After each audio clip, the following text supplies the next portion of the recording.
Hi guys, so this is gonna be another makeup tutorial video. Recently I bought, ignore this, it's from my sunglasses that I was wearing.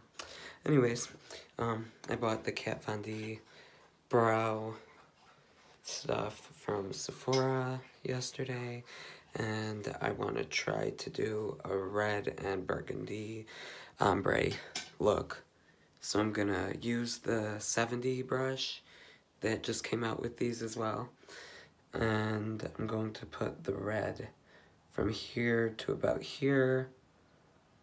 And then I'm gonna fill the rest of it in with the burgundy.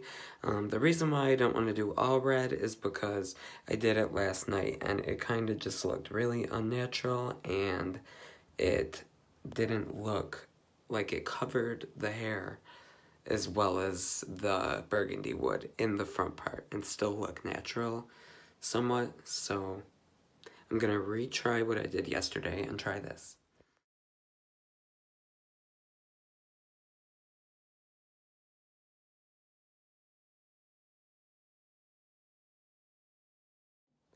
Okay, so now I've done about half of the outer part of my brow.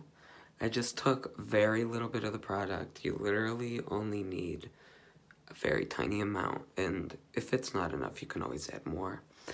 So I kind of went around it and covered the hairs as best as I could. Probably just gonna go over this really quick and bring it out a little bit more. Then I'm gonna start putting the burgundy color. I don't know how to say it, but I will show you it.